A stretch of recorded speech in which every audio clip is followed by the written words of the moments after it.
प्रणाम महर्षि, आपका स्वागत है। प्रणाम ऋषिगण। ऋषिगण अपना अपना स्थान ग्रहण करें।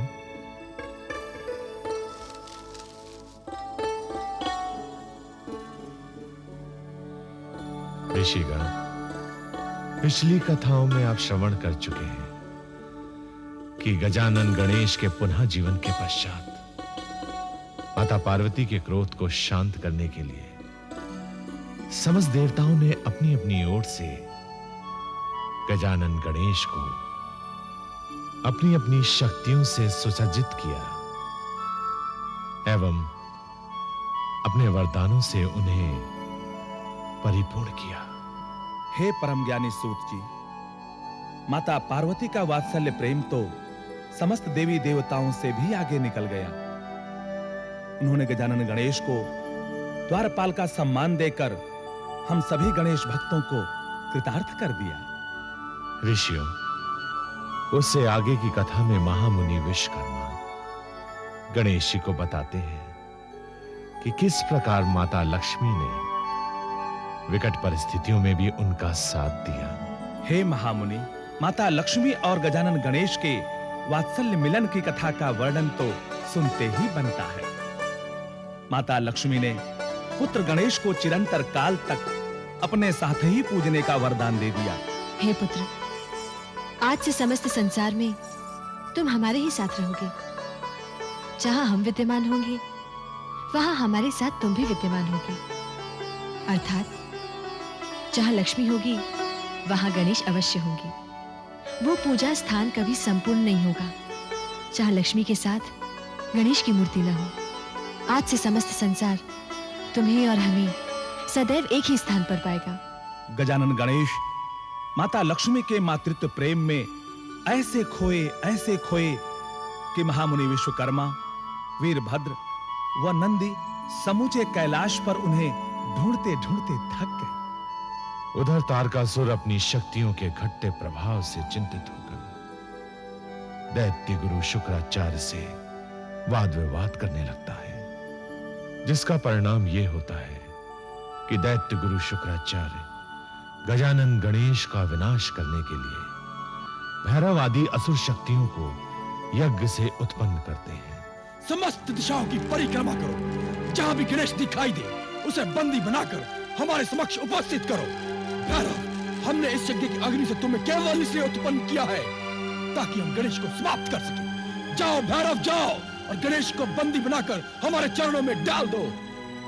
ऋषियों, जब गजानन गणेश को ज्ञात होता है कि दैत्य गुरु शुक्राचार्य उनके विनाश के लिए महायज्ञ कर रहे हैं, तो वो स्वयं दैत्य गुरु शुक्राचार्य के सम्मुख उपस्थित हो जाते हैं और उन्हें उनकी अच्छाइयों और गुणों का भान कराते हैं। आप हमारे लिए महायज्ञ कर रहे थे शुक्राचार्य, और वो भी अपार यज्ञ। तुम्हारे लिए यज्ञ? किंतु तुमने कैसे जाना? हम तो व्यक्ति के मन में छुपी हुई बात तक जान लेते हैं शुक्राचार्य। छुपी हुई बात? हाँ शुक्राचार्य, हम तो आपको ये भी बता सकते हैं कि आपके इस यज्ञ में बैठने का कारण क्या है। अर्थात? शुक्राचार्य, आपके इस यज्ञ में हमारे विनाश की अभिलाषा सम्मिलित है। ऋषिगण, दैत्य गुरु शुक्राचार्य गजानन गणेश का अनिष्ट करने की इच्छा को पूर्ण कर पाते हैं या नहीं, ये आगे की कथा में श्रवण करें। गणेश, शुक्राचार्य को चेतावनी देने का परिणाम है तुम्हारा विनाश, तुम्हारा विनाश। गणेश, मेरे प्रतिशोध की ज्वाला समस्त देवताओं के साथ साथ तुम्हें भी भस्म करके रख देगी। असुर साम्राज्य की सीमाएं तुम्हारे लिए काल का गर्भ है, काल का गर्भ। अब तुम यहां से कैलाश कभी भी सुरक्षित नहीं पहुंच सकोगे। कैलाश पहुंचने से पूर्व ही मेरी असुर शक्तियां तुम्हें समाप्त करके रख देंगी, समाप्त करके रख देंगी तुम्हें। गणेश,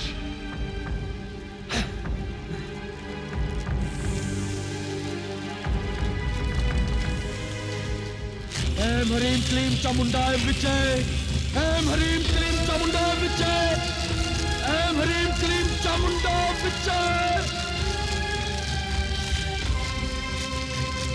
मेरी असुर शक्तियां उत्पन्न हो, मेरी दैत्य शक्तियां प्रकट हो।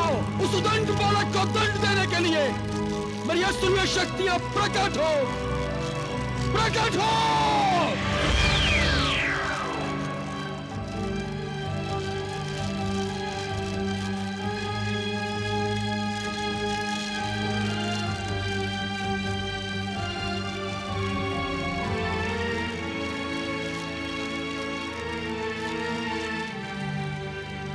समस्त असुर शक्तियों को हम आदेश देते हैं, जाओ और जाकर बालक गणेश को समाप्त कर दो, जो दैत्य गुरु शुक्राचार्य को चेतावनी देकर गया है। जाओ उसे रोको, उस गदमुखी बालक को काल के गर्भ में सुला दो। जाओ भैरव, भैरव, भैरव, भैरव, भैरव, भैरव, भैरव। जिस बालक के विनाश के लिए हमने तुम्हें उत्पन्न करके कैलाश भेजा था, वो बालक स्वयं हमारे समक्ष यहाँ उपस्थित हो गया। हम उस अपराधी बालक को उसके दुस्साहस का दंड देना चाहते हैं। भैरव, हम तुम्हें इस आसुरी सेना का सेनापति नियुक्त करते हैं। इस आसुरी सेना को लेकर जाओ और उस गजानन बालक को समाप्त कर दो, उसका विनाश कर दो। और याद रहे, उस बालक गणेश की वेशभूषा गज की भांति। जाओ भैरव, जाओ, वो बालक गणेश यहां से अधिक दूर नहीं गया होगा। जाओ। जो आज्ञा दैत्य गुरु, उस गजानन बालक का शीश जल्द ही आपके चरणों में भेंट कर देंगे। गणेश! प्रणाम प्रभु श्री हरि विष्णुदेव। प्रणाम गजानन। आप इस समय कहां से पधार रहे हैं? हे प्रभु, हम इस समय दैत्य गुरु शुक्राचार्य से भेंट करके आ रहे हैं। दैत्य गुरु शुक्राचार्य? गजानन, ये आप क्या कह रहे हैं? हम सत्य कह रहे प्रभु श्री हरि। लेकिन क्यों गजानन? आपको दैत्य गुरु शुक्राचार्य के पास कदापि नहीं जाना चाहिए था। आप जानते हैं दैत्य गुरु शुक्राचार्य देवताओं का सबसे बड़ा शत्रु है। प्रतिशोध की ज्वाला ने उसे उन्मत्त कर दिया है। वो देवलोक पर आक्रमण करता जा रहा है। उसकी शक्ति पाकर असुर तारकासुर ने इंद्रलोक सहित कई लोकों पर अपना साम्राज्य स्थापित कर लिया है गजानन। हे प्रभु, यही कारण तो हम जानना चाहते हैं कि वो ऐसा क्यों कर रहा है। वो क्यों समस्त देवताओं का शत्रु बना हुआ है। वो क्यों असुर शक्तियों को बढ़ावा दे रहा है। हे गजानन, निश्चित इसका विशेष कारण है, इसीलिए वो ऐसा कर रहा है। ऋषि भृगु पुत्र होने के पश्चात भी प्रतिशोध लेने के लिए उसने अनुचित मार्ग अपनाया है। हे प्रभु, यही तो हम जानना चाहते हैं कि शुक्राचार्य महर्षि भृगु के पुत्र होने के पश्चात भी देवताओं और समस्त सृष्टि का विनाश क्यों करना चाहते हैं। हे गजानन, ये एक अलग कथा है, इसका वर्णन इस समय उचित नहीं है। किंतु हे प्रभु श्री हरि, जिस प्रकार वो अपने उन्माद और प्रतिशोध की ज्वाला को शांत करने के लिए कार्य कर रहा है, वो बिल्कुल उचित नहीं है। उसे किसी भी प्रकार रोकना होगा, अन्यथा ये सारी सृष्टि समाप्त हो जाएगी। हे गजानन, हम शीघ्र अतिशीघ्र तारकासुर और दैत्य गुरु शुक्राचार्य के उपद्रव का उत्तर देंगे। हे प्रभु, इसीलिए हम असुर लोग जाकर दैत्य गुरु शुक्राचार्य को चेतावनी देकर आ रहे हैं। दैत्य गुरु शुक्राचार्य को चेतावनी? और वो भी असुर लोग जाकर? यह आपको कदापि नहीं करना चाहिए था गजानन। वो आप पर आघात भी कर सकता था। ये तो हमारा सौभाग्य है कि आपके साथ कोई अनिष्ट घटना नहीं घटी। आपकी क्या वार्ता हुई? किस प्रकार की चेतावनी देकर आ रहे हैं आप गजानन? हे प्रभु, हम उसे चेतावनी देकर आए हैं कि जिस प्रकार असुर तारकासुर ने इंद्रलोक, यमलोक, गंधर्व लोक और पाताल लोक पर आक्रमण करके अपना राज्य स्थापित कर लिया है, वो उसी तरह समस्त देवताओं को उनके देवलोक उन्हें वापस कर दे, अन्यथा इसका परिणाम उनके लिए विनाशकारी सिद्ध होगा। हे गजानन, आपकी चेतावनी समस्त देवताओं के लिए उचित है, किंतु आज के पश्चात वो आपका परम शत्रु हो जाएगा। हे प्रभु, क्या शुक्राचार्य को चेतावनी देकर हमने उचित नहीं किया? हे गजानन, आपने बिल्कुल उचित किया है। हे प्रभु, जिस प्रकार शुक्राचार्य का साहस बढ़ता जा रहा था, उसके अभिमान को तोड़ना अति आवश्यक हो गया था। अन्यथा वो ये समझता कि समस्त देवता असुरों से भयभीत हो गए हैं। हमने उसे चेतावनी देकर क्या धर्म का पालन नहीं किया प्रभु? हे गजानन, निश्चित ही आपने धर्म का पालन किया है, क्योंकि धर्म क्या है वह आपसे बेहतर कौन जानता है। धर्म एक व्यापक सत्य है जो सारे संसार की रक्षा करता है। यदि परिवार संकट में है तो व्यक्ति का धर्म है कि वो अपने परिवार की रक्षा करे। यदि समाज संकट में है तो परिवार का धर्म है कि अपने समाज की रक्षा करे, उसके लिए बलिदान दे। और यदि देश संकटग्रस्त हो जाए तो समस्त समाज का धर्म है कि अपनी देश की रक्षा के लिए अपनी आहुति दे, बलिदान दे।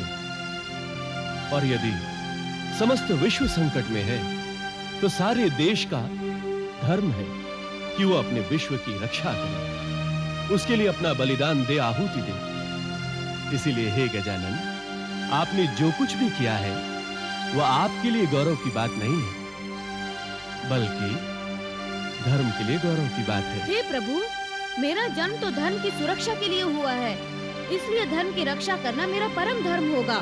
और इस कार्य में जो भी विघ्न डालने की चेष्टा करेगा उसका विनाश निश्चित है, वो चाहे तारकासुर हो या शुक्राचार्य। अब मेरा मार्गदर्शन करें प्रभु कि मुझे क्या करना है। हे गजानन, आप सर्वप्रथम कैलाश की सुरक्षा करें। इस समय समस्त कैलाश चारों ओर से आसुरी शक्तियों से घिर चुका है।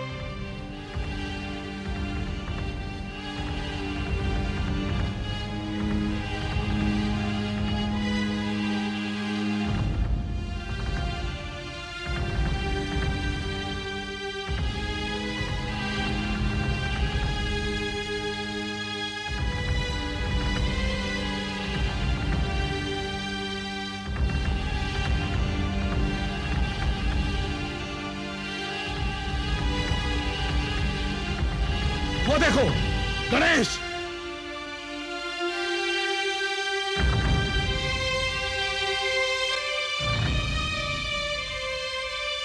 दैत्य गुरु शुक्राचार्य ने जिस बालक का वध करने के लिए हमसे कहा है, ये वही है। शीघ्र, अति शीघ्र इस बालक पर आक्रमण करके हमें इसे नष्ट करना होगा।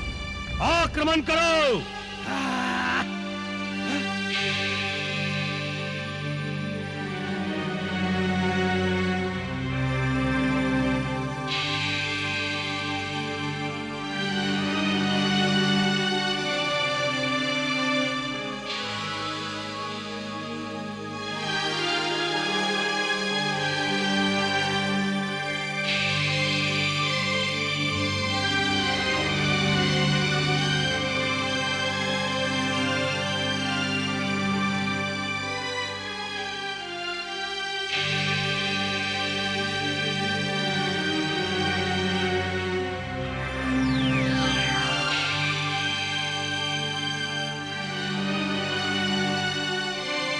ये क्या भैरव, ये हमारी दृष्टि के सामने चमत्कार कैसा? चारों ओर गणेश ही गणेश। हम वध करें तो किसका वध करें? स्वयं मेरी भी समझ में नहीं आ रहा है कि इनमें से वध करूं तो किसका करूं। गुरु शुक्राचार्य ने तो कहा था कि बालक गणेश पशुध्वज की भांति है, किंतु यहाँ तो चारों ओर केवल गजानन ही गजानन है। हमें ये किस प्रकार पता चले कि इन सब में से वास्तव में गजानन कौन है? इनमें से वास्तव में गजानन कौन है, ये पता लगाना हमारे लिए बहुत कठिन कार्य है। हम किस किस का वध करेंगे? इनमें से गणेश का वास्तविक स्वरूप कौन है, ये केवल हमें दैत्य गुरु शुक्राचार्य ही बता सकते हैं। फिर हमें किसी भी प्रकार का विलंब किए बिना ही दैत्य गुरु शुक्राचार्य के पास चलना चाहिए।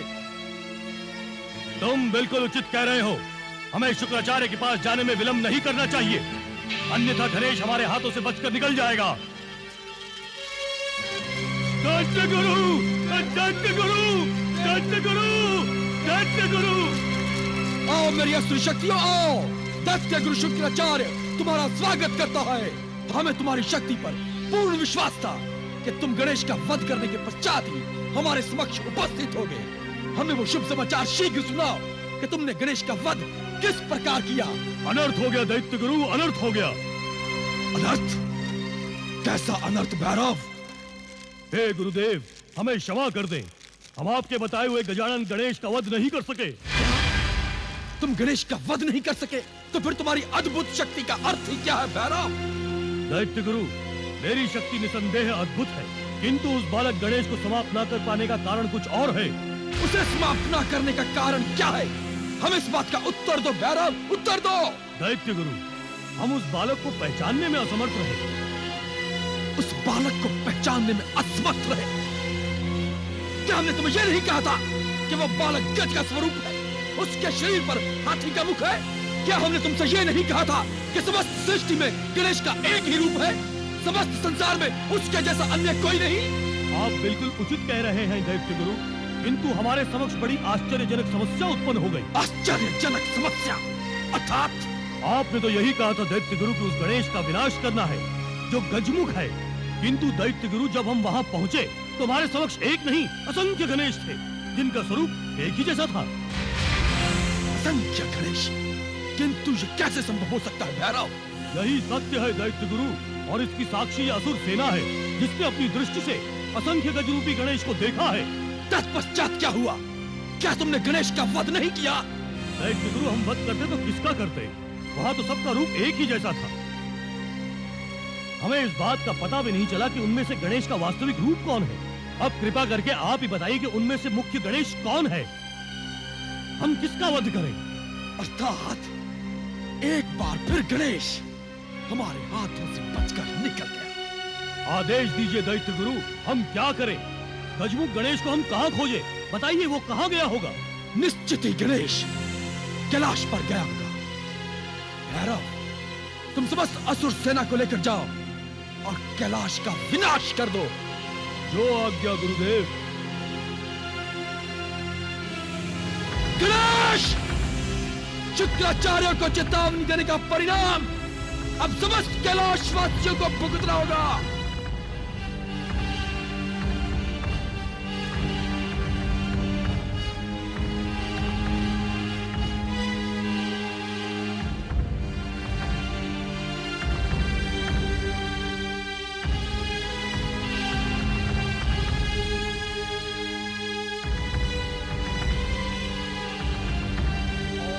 गणपतये नमः। ओम गणपतये नमः। ओम गणपतये नमः। ओम गणपतये नमः। ओम गणपतये नमः। ओम गणपतये नमः। ओम गणपतये नमः। ओम गणपतये नमः। ओम गणपतये नमः। बंद करो तुम्हारी ये पूजा पाठ, मारो इन्हें।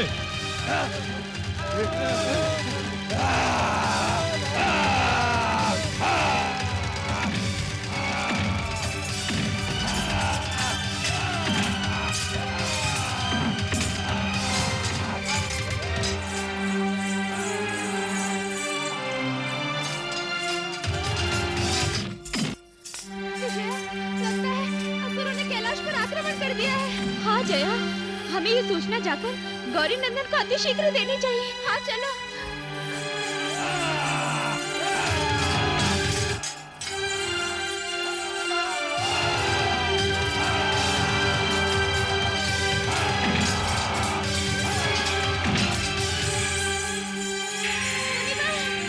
मुनिवर, मुनिवर, मुनिवर। क्या बात है जया विजय? आप दोनों कहाँ से आ रही हैं? मुनिवर, हमारे गौरी नंदन कहाँ है? मुनिवर, कहाँ है हमारे गौरी नंदन? गौरी नंदन? क्या बात है? आप दोनों इतने भयभीत क्यों हैं? क्या हुआ? हमारे कैलाश पर असुर शक्तियों ने आक्रमण कर दिया मुनिवर। क्या? कैलाश पर आक्रमण? हाँ मुनिवर, हम अपनी आंखों से देखकर आ रहे हैं। असुर शक्तियों ने चारों ओर से कैलाश को घेर लिया है। मुनिवर कुछ कीजिए, मुनिवर कुछ कीजिए। अब क्या होगा मुनिवर? अब क्या होगा? समस्त असुर कैलाश पर अपनी विनाश लीला का नृत्य करते हुए भवन की ओर बढ़ रहे हैं। उन्हें रोकिए मुनिवर, उन्हें रोकिए। ये असुरों के अचानक आक्रमण करने का कारण क्या हो सकता है? कहीं शुक्राचार्य की सेना हमारे गजानन की खोज में तो नहीं है। किंतु हमारे गजानन तो इस समय यहाँ है ही नहीं। कहीं हमारे गजानन प्रतिशोध में बढ़ती हुई शुक्राचार्य की सेना के सामने ना आ जाए। मुझे तो यही भय है मुनिवर, यही भय है। आप उन्हें रोक लीजिए मुनिवर, रोक लीजिए। हमें किसी प्रकार भी गजानन को रोकना होगा। हमें अब विलंब न करते हुए असुरों के आक्रमण का उत्तर देना होगा।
बंद करो ये सब।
दैत्य गुरु, दैत्य गुरु।